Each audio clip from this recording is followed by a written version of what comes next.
Dear students, स्वागत है आपका कल्प इंग्लिश एकेडमी में। और आज के वीडियो का टाइटल कुछ अलग है और वो है द फर्स्ट किसमें? इन इंग्लिश लिटरेचर।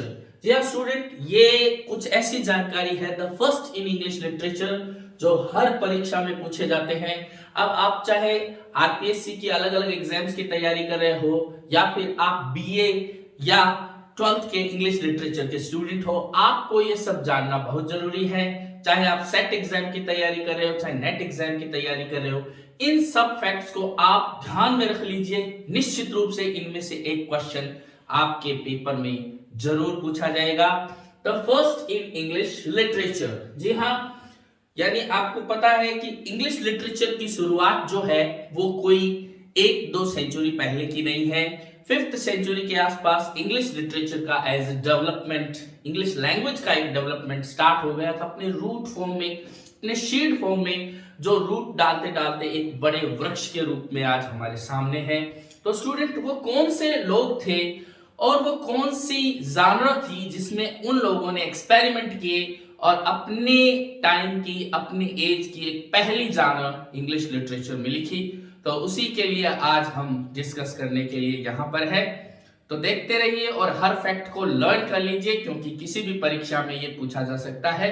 Let's proceed. और हम पूछना चाहते हैं आपसे, did you know these facts about English literature? English literature के बारे में हम बहुत सारी बातें सुनते हैं, लेकिन क्या आपको ये जो फैक्ट हम बताने जा रहे हैं, क्या इंग्लिश लिटरेचर के बारे में पता है? अगर पता है तो बहुत अच्छी बात है, लेकिन अगर नहीं पता है तो अपनी मेमोरी को उससे भर लीजिए, अपनी मेमोरी में वो चीजें एकदम भर लीजिए, क्योंकि किसी भी एग्जाम में, चाहे आप लिटरेचर के स्टूडेंट हो या टीचर्स एग्जाम की तैयारी कर रहे हो, सेट एग्जाम की तैयारी कर रहे हो, आपसे ये क्वेश्चन पूछे जा सकते हैं। तो लेट्स प्रोसीड और हम बढ़ते हैं the first work in English poetry. आपको पता है स्टूडेंट, पोएट्री किसी भी फील्ड के लिटरेचर की, किसी भी लैंग्वेज के लिटरेचर की जान होती है, और वास्तव में देखा जाए तो पोएट्री से ही लिटरेचर की शुरुआत हुई। तो हम ये जानना चाहते हैं कि first work in English poetry क्या था? इंग्लिश पोएट्री में पहला वर्क, यानी इंग्लिश लिटरेचर में पोएट्री के फील्ड में लिखा गया पहला वर्ड कौन सा था? तो इस पहला वर्क कौन सा था, तो इसको देखते हैं स्टूडेंट और आगे बढ़ते हैं। देखिए, the earliest known English poem is a hymn on the creation. जी हाँ, ये एक भजन था, is a hymn on the creation. God ने कैसे दुनिया में ह्यूमन बीइंग को पैदा किया, मानव के पैदा होने पर एक हिम था, भजन था। हिम का मतलब ही क्या होता है? रिलीजियस सॉन्ग होता है। और आपको पता है कि ज्यादातर जो शुरुआती पोएट्री थी वो रिलीजियस पोएट्री थी, रिलीजियस पोएम या रिलीजियस सॉन्ग को ही हिम कहते हैं। और ये कैडमन के द्वारा लिखी गई थी, जो 658 से 680 के बीच एज अ पोइट है वो एक्टिव थे। ये एक क्लर्जीमैन थे और क्लर्जी की तरह ये लाइफ जीते थे, रिलीजियस लाइफ जीते थे। तो उन्होंने इंग्लिश पोएट्री में ए हिम ऑन द क्रिएशन नाम की पोएम की रचना की, जो इंग्लिश लिटरेचर में पहला वर्क मानी जाती है, जिसका नाम फिर से देख लीजिए, a hymn on the creation, created by Caedmon in 7th century BC, AD, sorry. Next is the first work in English prose। जी हाँ, प्रोज यानी आप कह सकते हैं कि गद्य और पद्य, हम मानते हैं दो होते हैं। तो गद्य, प्रोज का मतलब जो पोएट्री ना हो, जिसमें मीटर ना हो, राइम ना हो, बल्कि एक लाइंस इस तरीके से जैसे हम कोई लेसन को पढ़ रहे हैं वैसे चलती जाती है, उसको प्रोज कहते हैं। इंग्लिश लिटरेचर की एक दूसरी इंपॉर्टेंट जानर है पोएट्री के बाद में, प्रोज। तो फर्स्ट प्रोज वर्क कौन सा था जो इंग्लिश लिटरेचर में आया? The earliest English prose work is the law code of King Ethelbert first, Ethelbert the first of Kent. जी हाँ, ये किंग थे और उन्होंने अपने जो कानून थे उनको बहुत अर्ली में ही, यानी कहने का मतलब 597 यानी 6th सेंचुरी में उन्होंने अपने कानूनों को एक कोडिंग के फॉर्म में, कोड फॉर्म में, प्रोज रूप में लिखा, और यही इंग्लिश का पहला अर्लीस्ट प्रोज वर्क बना। फिर से मैं बता देता हूं, the law code of King Ethelbert the first of Kent.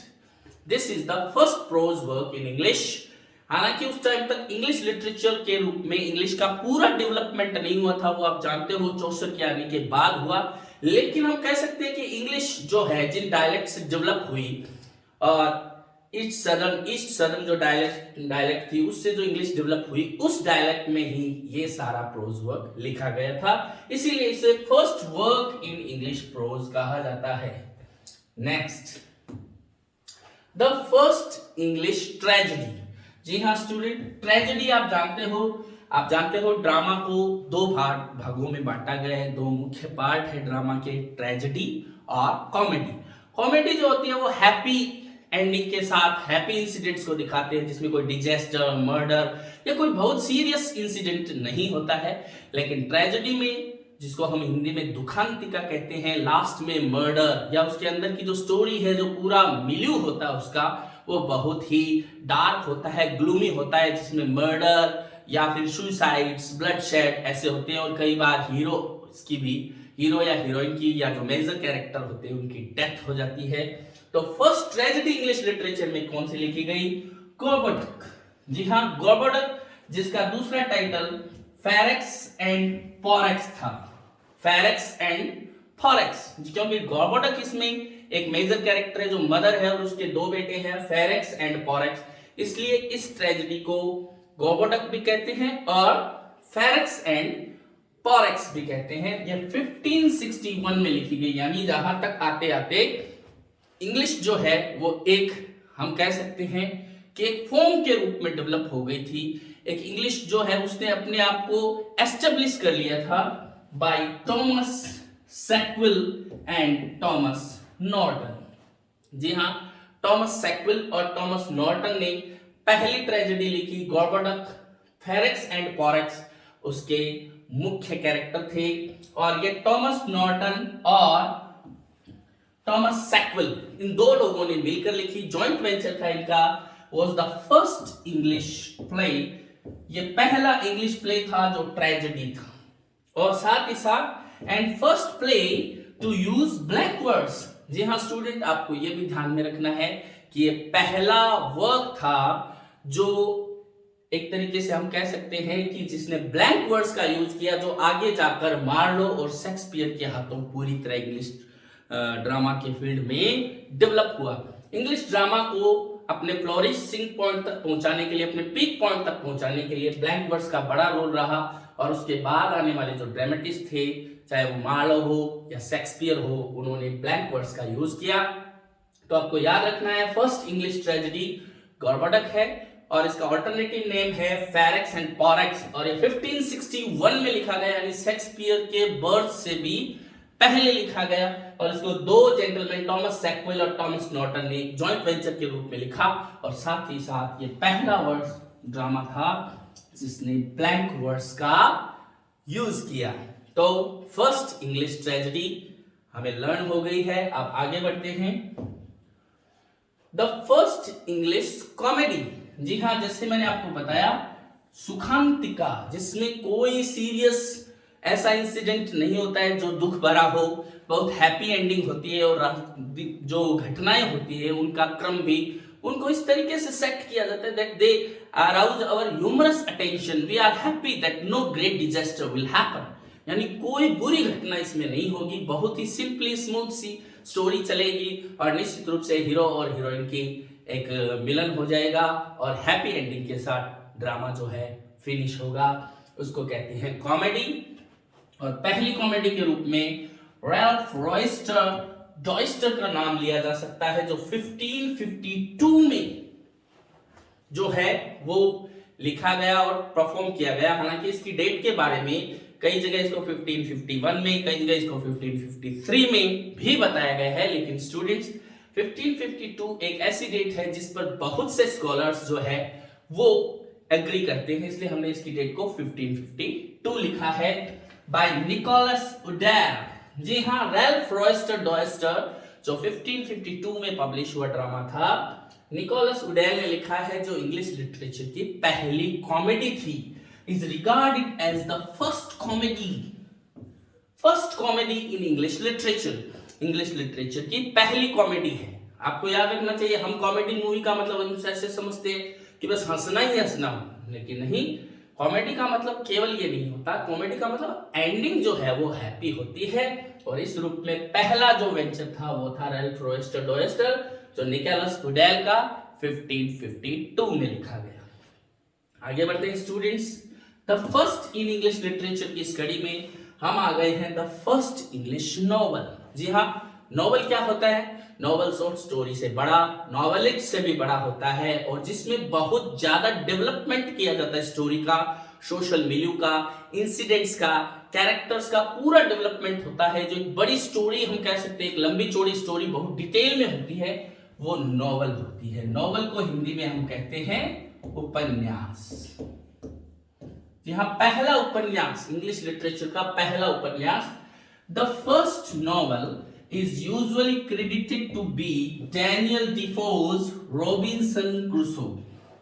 जी हाँ, डैनियल डेफो जो थे, उनकी जो रॉबिन्सन क्रूसो है, उनको पहला इंग्लिश नॉवल माना जाता है, which was first published in 1719 में जो पब्लिश हुई, और जिसका नाम है रॉबिन्सन क्रूसो, जो लिखी थी डैनियल डेफो ने।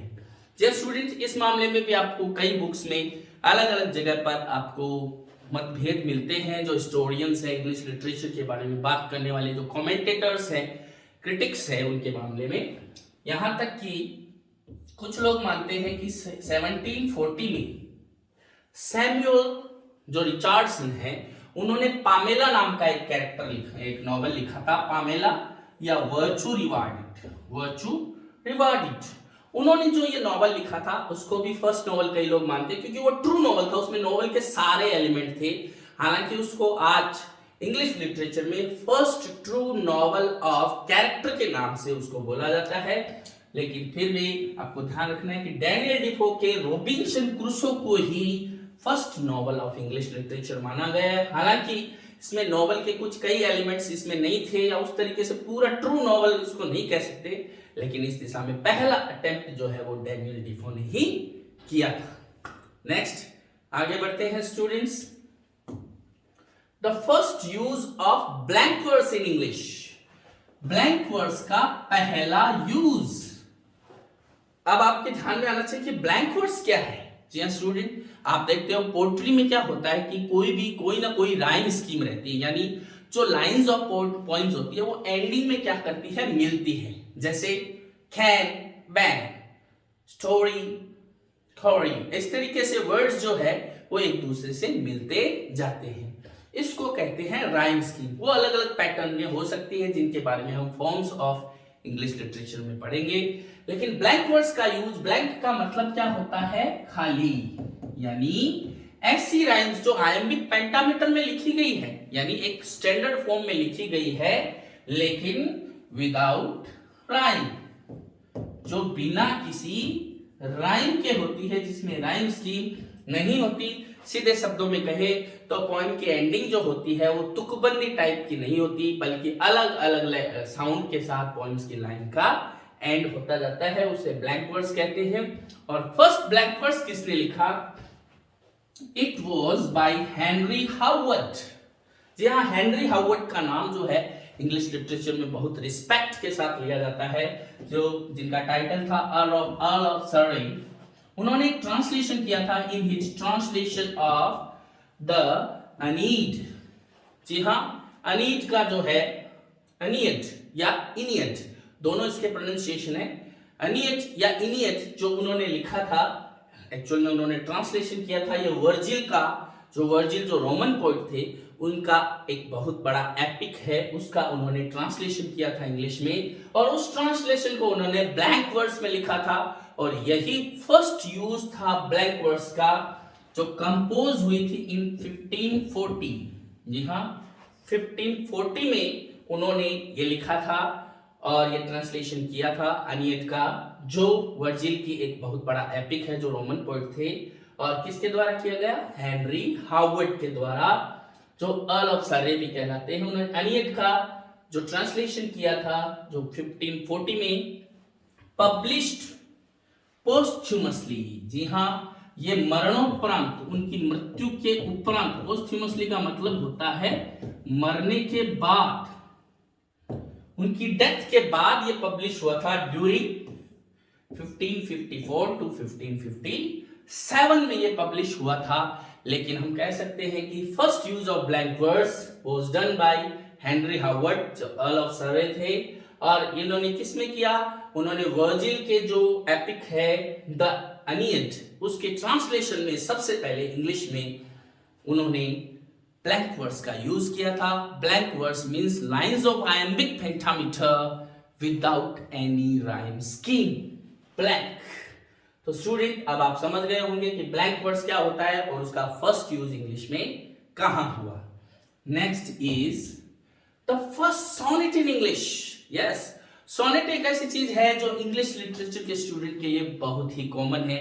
Any poem written in a iambic pentameter with a fixed rhyme scheme, and first of all the first in 14 lines, 14 lines में लिखी जाती है, 14 लाइंस होती है, ऐसी पोएम को सोनेट कहते हैं जो iambic pentameter में होती है और जिसकी वेरिड राइम स्कीम हो सकती है, जिसके मेजर क्लासिफिकेशन है इंग्लिश सोनेट या शेक्सपियरियन सोनेट या पेट्रार्कन या मिल्टोनिक सोनेट, जिसको इटालियन सोनेट भी कहते हैं उसके ओरिजिन के कारण। तो student first sonnet in English, पहला सोनेट किस में लिखा गया, क्योंकि सोनेट एक ऐसी लिटरेरी जॉनर है, एक ऐसी पोएटिक फॉर्म है जो हर एज में पॉपुलर रही थी एक्सेप्ट नियो क्लासिकल एज, उसको छोड़कर सब एजेस में सोनेट जो है वो बहुत पॉपुलर रही थी। तो वो कौन सी फर्स्ट सोनेट कौन सी थी, इसके बारे में हम देखते हैं। सर थॉमस वाइट, जी हाँ, Thomas white brought the sonnet to England via his many translations। जी हाँ, कौन से पर्सन को इंग्लैंड में सोनेट को लाने का श्रेय है, हम कह सकते हैं सर थॉमस वाइट, जो हेनरी हावर्ड के कंपेनियन थे। उन्होंने जो है एक्चुअल में इसके पीछे एक स्टोरी है, जो एक्चुअल इंसिडेंट है कि थॉमस वाइट और हेनरी हावर्ड जो थे वो इटली गए और वहां उन्होंने देखा कि इटली में जो पेट्रार्क है जो 14th सेंचुरी में हो गए थे, उन्होंने अपनी बिलवेड लोरा के लिए इटालियन लैंग्वेज में बहुत ही 14 लाइंस की बहुत ही सुंदर पोएम्स लिखी है। और उन्होंने यही एफर्ट इंग्लैंड में आकर किया क्योंकि वो बहुत ज्यादा उससे अफेक्टेड हुए, बहुत ज्यादा उसकी प्रेज की उन्होंने। तो थॉमस वाइट ने उसी पैटर्न के अनुसार इंग्लिश में सोनेट लिखी, उनके ट्रांसलेशन किए, उन्होंने पेट्रार्क की सोनेट्स देखी, उनका ट्रांसलेशन किया और यही ट्रांसलेशन इंग्लिश में पहली सोनेट के रूप में उभर कर आया। मैनी ट्रांसलेशन ऑफ पेट्रार्क्स सोनेट्स, जैसे कि मैंने आपको बताया पेट्रार्क जो इंग्लिश पोएट थे उनके पोएम्स का, जो इटालियन पोएट थे, इटालियन लैंग्वेज में उन्होंने अपनी बिलवेड लोरा के लिए सोनेट्स लिखे थे। तो उस ट्रांसलेशन को, उन पोएम्स के ट्रांसलेशन को ही थॉमस वाइट ने इंग्लिश में किया और वही फर्स्ट इंग्लिश सोनेट्स बने। Henry Howard, the earl of Surrey, is credited with writing the sonnet in English sonnet form. हालांकि थॉमस वाइट ने पेट्रार्क के मूड और स्टाइल में ही सोनेट्स, इंग्लिश सोनेट्स लिखी और उन्होंने उसी पैटर्न को अपनाया। ऑक्टेव 8 लाइन का पार्ट और सेस्टेट 6 लाइन का, यानी 14 लाइंस का। जबकि उनके जो फ्रेंड थे हेनरी हावर्ड, उन्होंने थोड़ा सा इसमें चेंज किया और उन्होंने क्या किया कि 4-4 लाइन के क्वार्टरेंस में पोएम को बांटा। 4 लाइन 4 लाइन 4 लाइन, यानी 3 क्वार्टरेंस हो गए, तो 12 लाइन हो गई और लास्ट में कपलेट का यूज करते हुए 14 लाइंस को उन्होंने पूरा किया। इसलिए उन्होंने जो सोनेट्स लिखी उनको इंग्लिश सोनेट कहा जाता है, क्योंकि ये थोड़ा सा अलग टाइप था, अलग इसका फ्लेवर था, अलग इसकी फॉर्मेशन थी। 14 लाइंस तो होनी है, वो तो बेसिक रूल है सोनेट का। और साथ ही साथ इस सोनेट को शेक्सपियर ने फेमस किया, इसलिए इसको शेक्सपियरियन सोनेट भी कहा जाता है। तो स्टूडेंट, फर्स्ट अगर हमें पूछा जाए who wrote first sonnet in English, तो हम कहेंगे सर थॉमस वाइट। लेकिन Henry Howard, the earl of Surrey को क्रेडिट दी जाती है, उनके हिस्से में एक क्रेडिट आती है with writing the sonnet in the English sonnet form.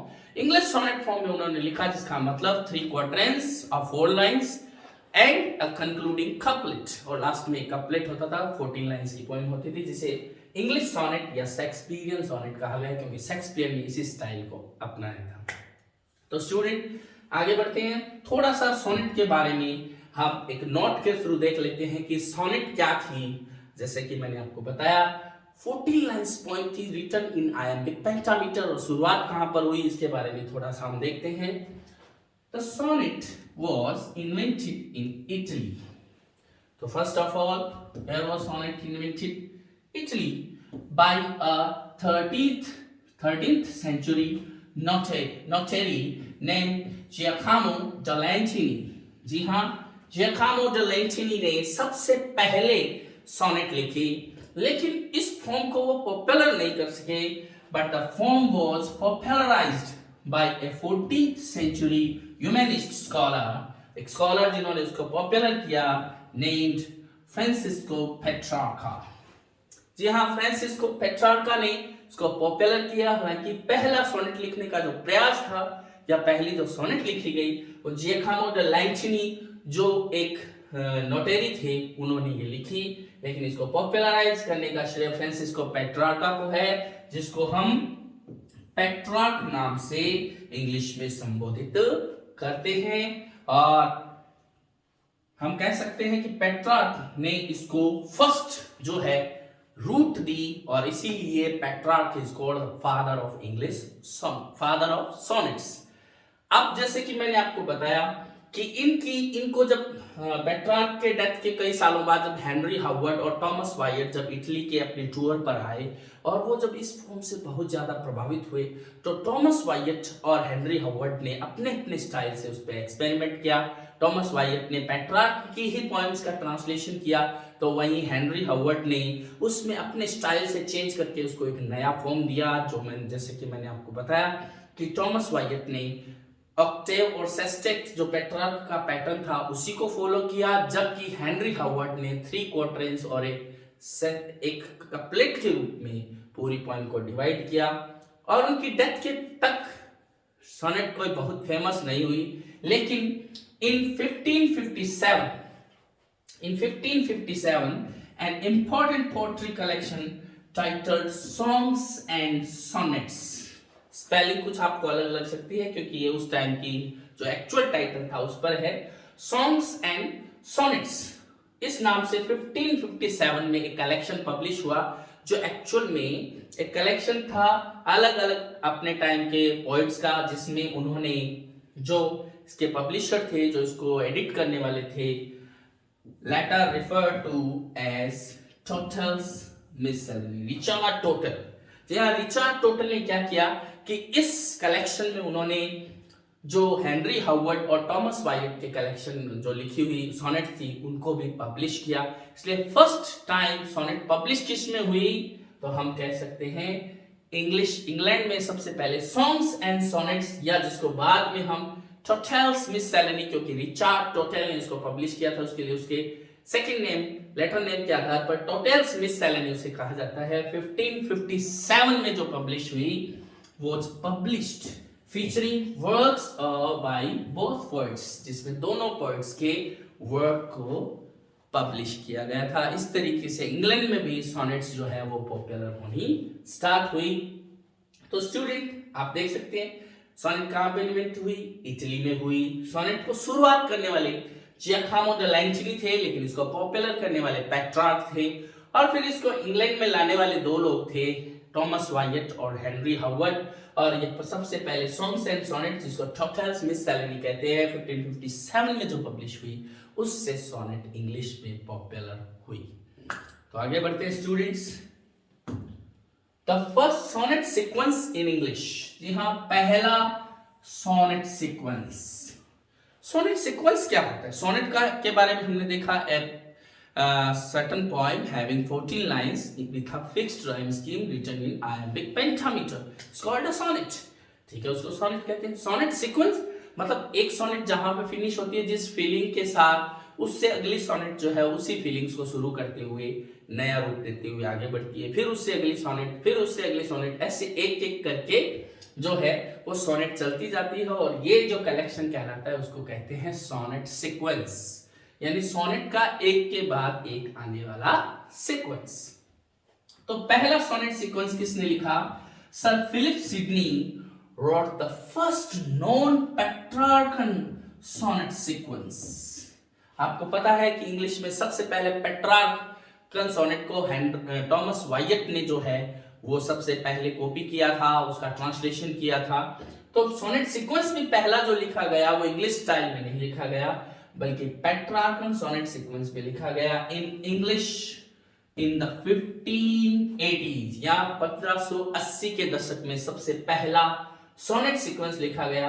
Philip Sidney ने जिसे लिखा और वो पेट्रार्कन स्टाइल में था, टाइटल्ड एस्ट्रोफल एंड स्टेला। जी हाँ, एस्ट्रोफल एंड स्टेला जो 1580s के दशक में लिखा गया। Astrophel and Stella Philip Sidney ने लिखा, जो इंग्लिश लैंग्वेज का पहला सोनेट सीक्वेंस है, the first sonnet sequence in English literature. तो स्टूडेंट, आशा करता हूं आपको अच्छा लग रहा होगा ये सारी जानकारी देखकर कि अच्छा लोगों ने कैसे कैसे एक्सपेरिमेंट किए और अपने टाइम के फर्स्ट बने और उन्होंने इंग्लिश लिटरेचर में द फर्स्ट का टैग जो है वो हासिल किया। हम चाहते हैं आप भी किसी न किसी रूप में द फर्स्ट का टैग हासिल करो, ताकि कुछ आपको भी लगे कि हमने कुछ बड़ी उपलब्धि हासिल की है।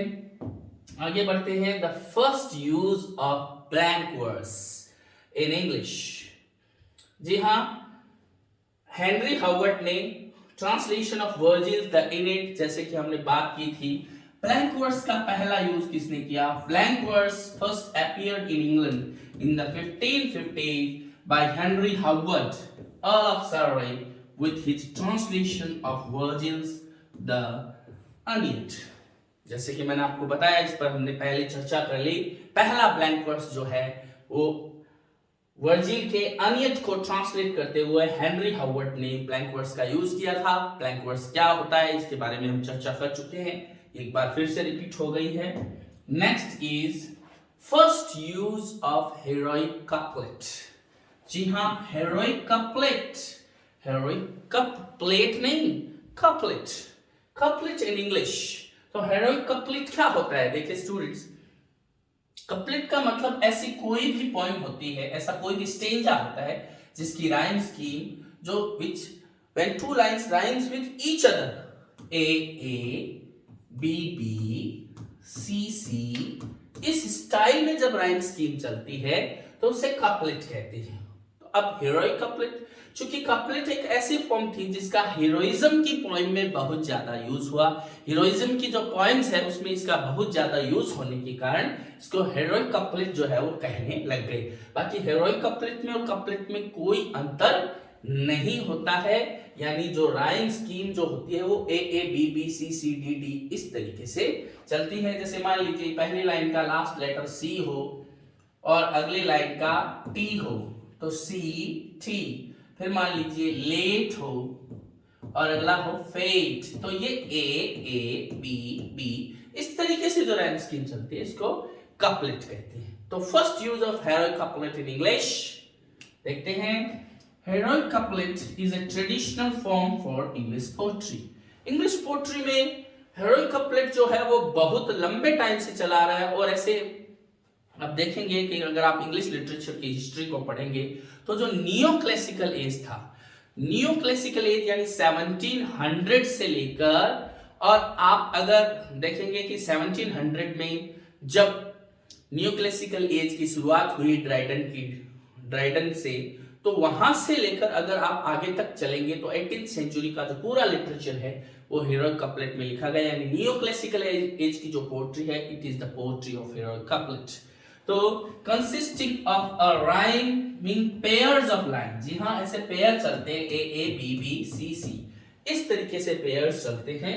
और रिटन इन आयम्बिक पेंटामीटर, एक पेंटामीटर जो होता है जिसमें 5 आयाम होते हैं, ये पोएट्री लिखने की एक स्टाइल होती है, एक मीटर होता है। Use of the heroic couplet was pioneered by Geoffrey Chaucer. जी हाँ, जेफरी चौसर जो इंग्लिश लिटरेचर के father of English literature, father of English language और फादर ऑफ इंग्लिश पोएट्री भी कहे जाते हैं, उन्होंने इसकी शुरुआत की, हेरोइक कपलेट को लिखने की सबसे पहले शुरुआत की। उनकी 2 बुक्स में उन्होंने ये लिखा, legend of good women and the Canterbury tales. ये उनकी बहुत फेमस बुक्स है जिसमें उन्होंने हेरोइक कपलेट का यूज किया। तो first use of heroic couplet in English literature was done bye Geoffrey Chaucer in his poems The Legend of Good Women and Canterbury Tales. तो स्टूडेंट आगे बढ़ते हैं इस तरीके से द फर्स्ट की इस सीरीज को और आगे बढ़ाते हैं. The first elegy in English. जी हाँ, द फर्स्ट एलजी. एलजी क्या होती है? Elegy is a poem of lamentation. जी हाँ, किसी की डेथ पर या किसी दुखद घटना पर अगर पोएट अपना जो दुख एक्सप्रेस करता है उसे लैमेंटेशन कहते हैं. और लैमेंटेशन या मॉर्निंग, विलाप करता है किसी की मृत्यु पर, दुख एक्सप्रेस करता है, तो ऐसी पोएट्री को एलिजी कहते हैं. यानी elegy is a poem of mourning, it's a song of lamentation. ये विलाप का गीत होता है, ये शोक का गीत होता है. तो ये पहली एलिजी इंग्लिश लिटरेचर में किसने लिखी? जिसका नाम था पर्ल. नाम बहुत अच्छा है, पर्ल. लेकिन आपको जानकर हैरानी होगी, बाय एन एनोनिमस पोएट. जी हाँ, पर्ल जिसने लिखी उस पोएट के बारे में पता नहीं है कि ये किसने लिखी. In the late 14th century. Late 14th century में यानी 1380 के बाद लेट 14th सेंचुरी में ये लिखी गई. It's considered one of the first great elegies in the English language. English language में पहली जो एलिजी है वो पर्ल को माना जाता है. और पर्ल जो है इंग्लिश लिटरेचर की पहली एलिजी कहलाती है. हालांकि इसके पोएट का नाम पता नहीं है और एग्जैक्ट डेट भी इसका पता नहीं है, लेकिन जब भी एलिजी के बारे में सर्च किया जाता है या एलिजी के बारे में बात की जाती है तो पर्ल को फर्स्ट एलिजी होने का टाइटल दिया जाता है. लेकिन आपको जानकर हैरानी है कि ये एनोनिमस पोएट के द्वारा लिखी गई. इसके पोएट के बारे में एग्जैक्टली पता नहीं है. Next, the first pastoral in English. Dear student, first pastoral in English. English का पहला पेस्टोरल. पेस्टोरल क्या होता है? पेस्टोरल वर्ड जो है वो पेस्टर से बना है और पेस्टर का मतलब होता है शेफर्ड. शेफर्ड यानी गडरिया, यानी जो भेड़ बकरियां चलाता है उसको लैटिन लैंग्वेज में, ये लैटिन वर्ड है पेस्टर, और लैटिन लैंग्वेज में गडरिया कहा जाता है. तो आपको पता है कि मॉडर्न सिविलाइजेशन आने से पहले यूरोप की ज्यादातर आबादी शेफर्ड्स थी, शेफर्ड्स और फार्मर्स थे. इसलिए पेस्टोरल ऐसी कोई भी पोएम होती है जो शेफर्ड्स के जीवन के बारे में बताती है, जिसमें नेचुरल सेटिंग्स होती है, natural beauty, flowers, forest, reverse और पेस्टोरल लाइफ होती है, उसको दर्शाया जाता है. उसे पेस्टोरल कहा जाता है. फर्स्ट पेस्टोरल किसने लिखा? Yes, the first pastorals in English were the eclogues. जी हाँ, eclogues है जो 1515 में लिखे गए, 1515 में eclogues नाम से जो लिखे गए वो फर्स्ट पेस्टोरल है. और ये लिखे किसने? अलेक्जेंडर बार्कले ने. ये सबसे पहला लिखा पेस्टोरल, फर्स्ट पेस्टोरल माना जाता है अलेक्जेंडर बार्कले के इक्लॉग्स को, जो 1515 में लिखा गया, जो नेचुरल वर्ल्ड, शेफर्ड्स, रिवर्स, इनके बारे में अपना डिस्क्रिप्शन देता है. बहुत सुंदर रूप में नेचुरल लाइफ को डिस्क्राइब करता है. आगे बढ़ते हैं student. The first ode in English. What is ode? फिर ओड क्या है? जी हाँ, ओड ऐसी कोई भी पोएम की स्टाइल होती है, एक ऐसी लिरिक होती है जो क्या होती है? जो स्टेटली होती है, भव्य होती है, शानदार होती है और स्प्लेंडिड स्टाइल में लिखी जाती है. और सबसे बड़ी इसकी विशेषता क्या होती है कि it is a poem of address. जी हाँ, एक संबोधन गीत होती है. किसी को संबोधित करके हाईली स्टेटली लैंग्वेज में स्प्लेंडिड वे से किसी को डिस्क्राइब किया जाए तो वो ओड कहलाती है. किट्स जैसे पोएट्स है जो आज भी अपनी ओड के लिए याद किए जाते हैं. उन्होंने ode on Grecian urn, ode to Psyche, ode to autumn जैसी, या चाहे शैली को ले लीजिए, उन्होंने ओड टू स्काइलार्क जैसी immortal, ode to west wind जैसी इमोर्टल पोएम्स की रचना की.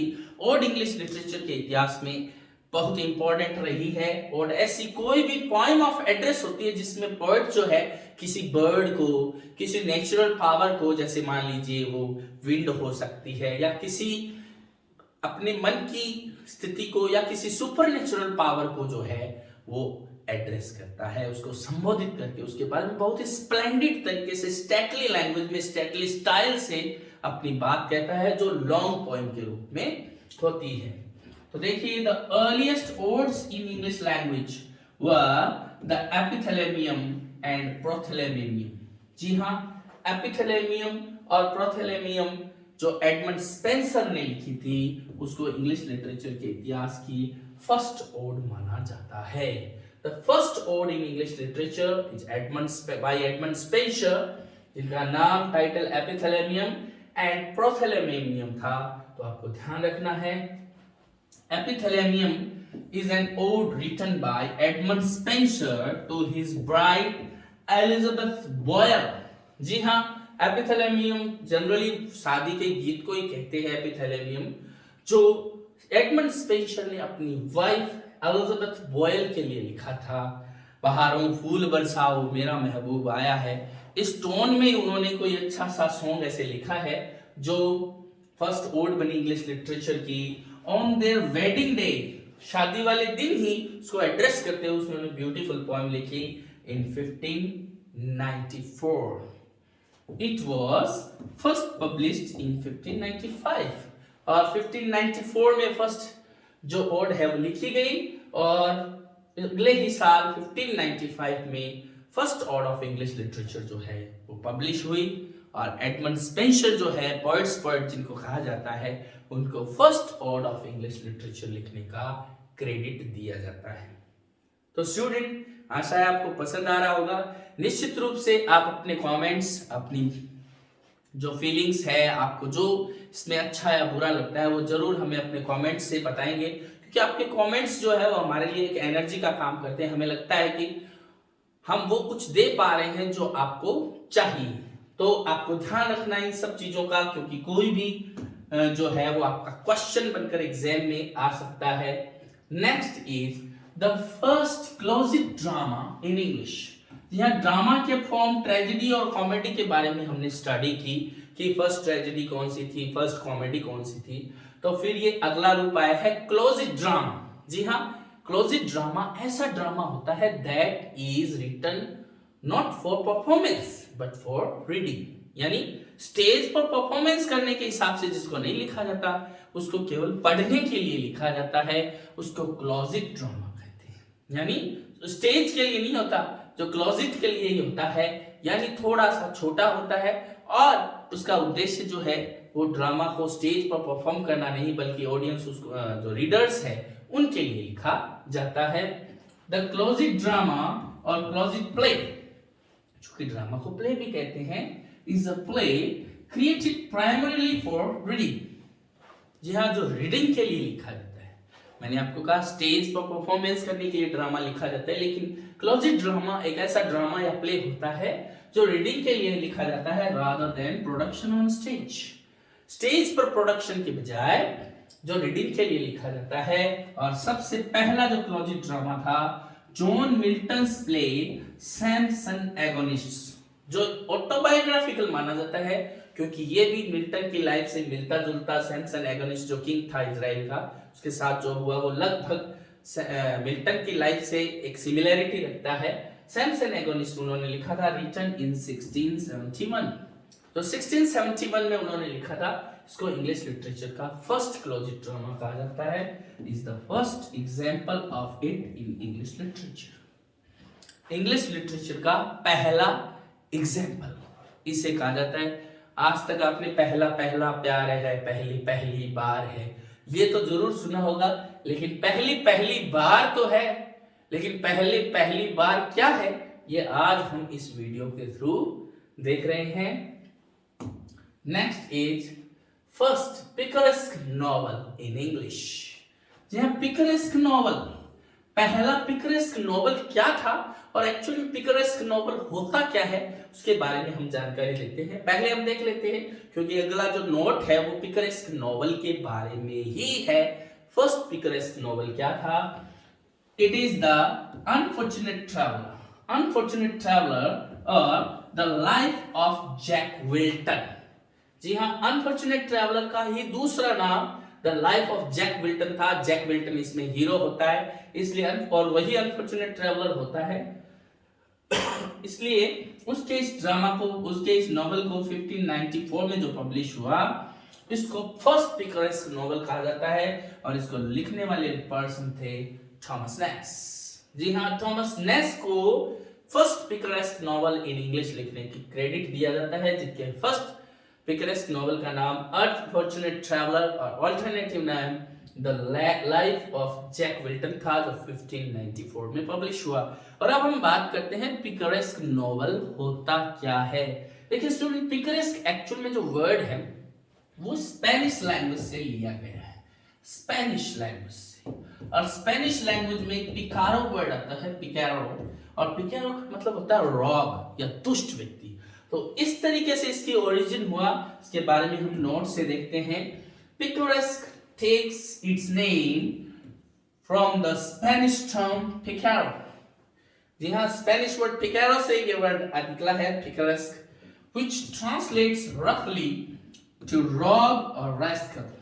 जी हाँ, इसका नाम रॉग और रैस्कल है। रॉग का मतलब दुष्ट व्यक्ति होता है, रैस्कल टाइप का व्यक्ति, रॉग या रैस्कल। अब पिकरेस्क नॉवल, तो फिर रॉग या रैस्कल को लेकर नॉवल लिखा जाएगा क्या? जी हाँ, पिकरेस्क नॉवल, थोड़ा रुकिए, सब्र कीजिए।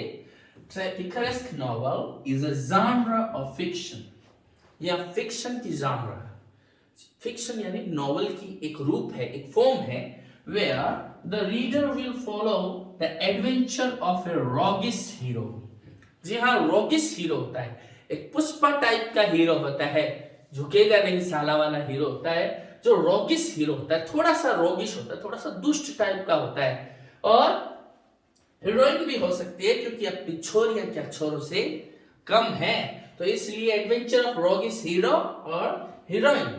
These rogues normally live outside of social norms। जी हाँ, सामाजिक जो कानून है, सामाजिक जो रीति रिवाज है, उनको ये मानते नहीं है, इनको हटा देते हैं, इनके अनुसार नहीं चलते। जो सोशल कोड ऑफ कॉन्डक्ट्स होते हैं उनको ये मानते नहीं है। And although they are not criminals, हालांकि एक बात ध्यान रखिए, वो क्रिमिनल्स नहीं होते, क्योंकि वो सोशल नियमों को नहीं मानते हैं।